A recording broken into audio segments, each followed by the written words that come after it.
যারা আক্রান্ত, যারা আক্রমণ করেছে তাদের বিরুদ্ধে প্রশাসন কঠোর ব্যবস্থা নিক, এটা জানাচ্ছি। তার সাথে সাথে একটা কথা বলে দিতে চাই, এই ধরনের আক্রমণ সাংবাদিকদের উপরে নতুন নয়, দীর্ঘদিন হয়ে আসছে। 2024 সালে প্রেস ফ্রিডম ইন্ডেক্সে দেখলে দেখা যাবে 180টি দেশের মধ্যে আমাদের দেশের অবস্থা 159, 159 র্যাঙ্ক। মানে ক্রমশ আমরা পিছিয়ে যাচ্ছি, সাংবাদিক স্বাধীনতা হস্তক্ষেপ এত করছি আমরা, এটা কোনোভাবেই মেনে নেওয়া যায় না। যারা এর সাথে যুক্ত তাদের প্রত্যেকে চিহ্নিত করে সর্বোচ্চ শাস্তির দাবি জানাচ্ছি। 23 পঞ্চায়েতে এবং 24 বিধান লোকসভায় যত অপ্রীতিকর ঘটনা ভাঙড়ে ঘটেছে, সেগুলো তাই কিন্তু সবাই আরাবুল ইসলামের গাড়ি চাপিয়ে দিয়েছে। শুধু আরাবুল ইসলামের গায়ে চাপালে, আরাবুল ইসলাম সাহেব একটা প্ল্যাটফর্ম দিয়েছিল, শওকত মোল্লা সাহেব ওখান থেকে গোলক করেছিল। এর নাটের গুরু হচ্ছে শওকত মোল্লা সাহেব। আর তার উপরে যদি ওঠেন, শওকত মোল্লাকে এখানে যারা ওই দায়িত্ব দিয়েছে এক প্রকার হিংসা করতেই পাঠিয়েছে। যে বোমবাদিস তাকে দায়িত্ব দিয়ে পাঠালে সে নিশ্চিতভাবে এখানে গোলাপ ফুল ভাঙড়ে দেবে না, এটা আমরা প্রত্যেকে জানি। ভাঙড়ের শান্ত মানুষকে অশান্তের আগুনে নতুন করে ঠেলে দেওয়ার জন্য মমতা ব্যানার্জি দল, তৃণমূল কংগ্রেস তাকে পাঠিয়েছে। কই নন্দীগ্রামে তো শুভেন্দু অধিকারীর বিরুদ্ধে শওকত মোল্লাকে এখন অবজারভার করে পাঠাচ্ছে না? সাহস আছে মমতা ব্যানার্জির? কেন সেখানে পাঠালেই তো জানো নাগপুর থেকে তোমাকে আটকে দেবে। এখানে নওশাদ সিদ্দিকী দলিত আদিবাসী মুসলমানদের হয়ে কথা বলছে, এটা মুসলিম ছেলে, এই যে সর্বধর্মের মানুষকে নিয়ে এগিয়ে যাওয়ার চেষ্টা হচ্ছে, ফলে এদের রাজনৈতিক কারবারিদের একটু ভাটা পড়ে যাচ্ছে, ফলে আমাকে ডিস্টার্ব করতে হবে। আপনার কথা আমি বলি, আপনি বলতে দুজনে এই শওকত মোল্লা এবং আরাবুল ইসলাম দোষী। একজনকে নিম পাতা লাড্ডু আর একজনকে মিহিদানার লাড্ডু দেওয়া।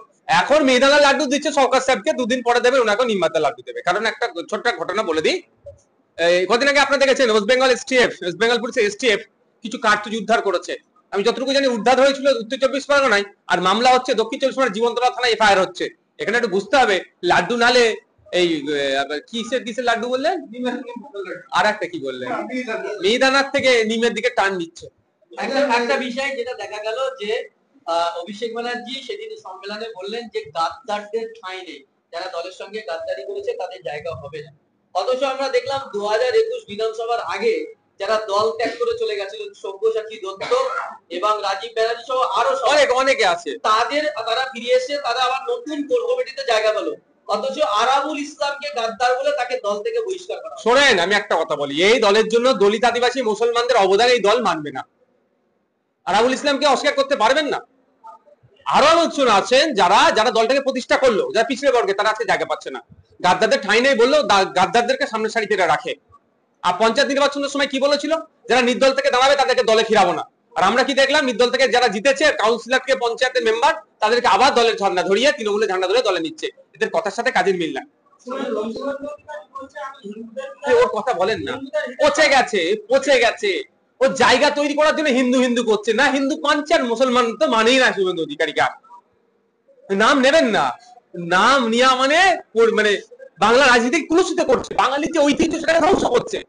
আরে ভাই আমার ভাঙড়ের বিধায়ক, আমাকে যে 2021-এ মাইকে স্টেজে উঠে আমার বিরুদ্ধে যিনি কথা বলেছেন, ভোট আমাকে না দিতে দেবে না বারণ করেছে, সেও যদি আমার কাছ থেকে পরিষেবা নিতে চাই, আমি বাধ্য থেকে পরিষেবা দেওয়ার জন্য, এই পরিষেবা দেওয়ার জন্য 1,21,000 টাকা দিচ্ছে, শুভেন্দু বাবুও পাচ্ছেন।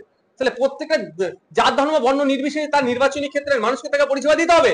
আর সর্বোপরি তার যে ডেজিগনেশন আছে, শুধু এমএলএ নয়, leader of opposition equivalent to cabinet minister. সারা রাজ্যের যত বিরোধীদের কণ্ঠ হয়ে তিনি বিধানসভায় উত্থাপন করবেন, উনাকে এইটা আমরা আশা করিনি।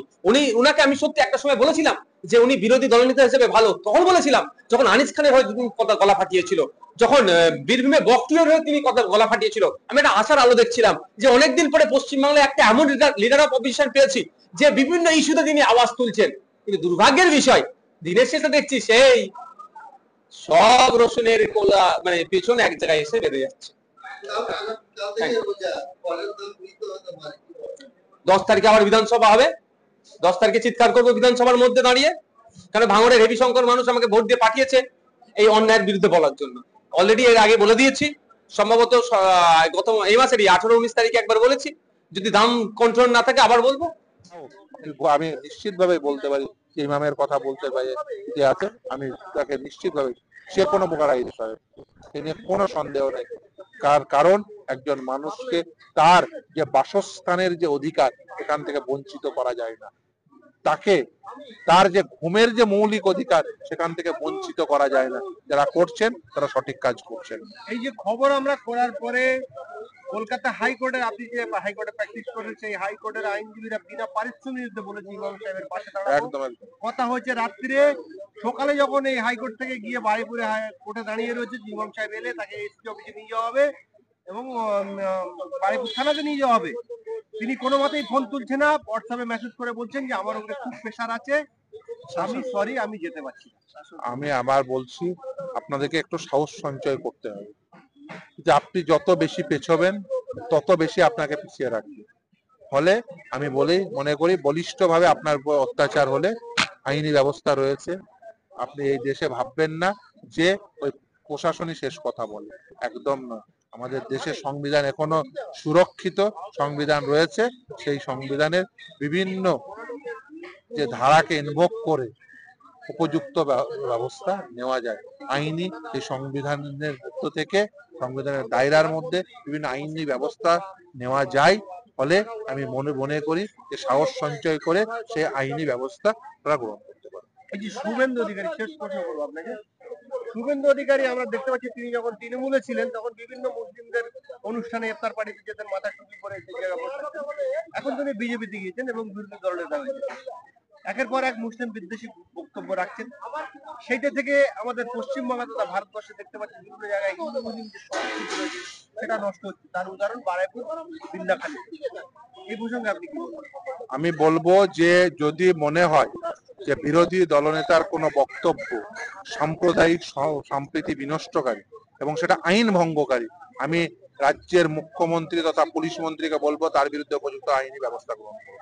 সেটা না করে নরম সাম্প্রদায়িকতা করে বিজেপি আরএসএস এর ইস্যুটাকে ধুনো দেওয়ার জন্য বলবেন ওইদিকে বলে দেবো ওরা রাস্তায় নামলে কি হবে, এইসব বলে টলে আসলে সাম্প্রদায়িকতার যে রাজনীতি সেটা বন্ধ করুন।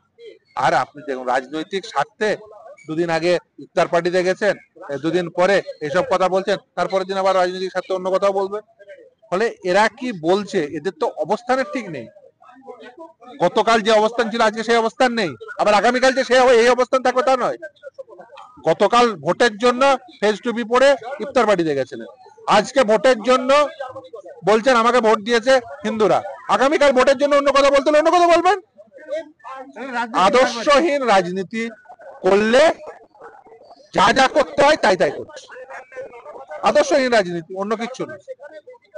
উনি আদর্শহীন রাজনীতি করেন, তার প্রকৃষ্ট উদাহরণ হয়ে দাঁড়িয়েছে উনি, হেমন্ত বিশ্ব শর্মা। দেখবেন হেমন্ত বিশ্ব শর্মা ওটা বলে একই স্ক্রিপ্টে চলালো। ওরা অন্য রাজনীতি থেকে, অন্য রাজনৈতিক দল থেকে নতুন রাজনৈতিক দলে এসছে, ওদের আরো বেশি দেখাতে হবে, ওদের দায় বেশি। হেমন্ত বিশ্ব শর্মার দায় বেশি, এনাদের দায় বেশি, আরো বেশি। কারণ ওখানে তো ধরুন বিজেপি করা অনেক লোক আছে, তাদেরকে টপকে যেতে হবে, তাদের থেকে বেশি বলতে হবে। ফলে ওরা দেখবেন যেহেতু ফেজ টুপির ছবি আছে, ওই মাথায় টুপি দেখালো ইফতার পার্টির, ফলে সেখানে ঢাকার জন্য এখন আরো বেশি উগ্রতা দেখাতে হবে, সেগুলো আরো বেশি উগ্রতা দেখাচ্ছে। এটা করে ভাবছে আরএসএস বিজেপির কাছে যাবো। আরে কেন্দ্রের বিজেপি এদের পাত্তাই দেয় না, ও বলে লাভ আছে। আপনি এরা দেখবেন দিল্লির মুখ্যমন্ত্রী গ্রেপ্তার হয়ে গেল, হেমন্ত সোরেন গ্রেপ্তার হলো, প্রতিদিন দেখবেন এই শুভেন্দু বাবু বলে, এই অভিষেক ব্যানার্জি, মমতা ব্যানার্জি প্রতিদিন বলে। তো অমিত শাহর কাছে মাঝে মাঝে আপনারা দেখেন যাই তো পাত্তা দিয়েছে অভিষেক ব্যানার্জিকে। আপনি দেখেছেন সে আমি মামলা করেছিলাম, তারপরে ওই সোমেন নন্দীর মামলায় ডেকেছিল ভোটের আগে।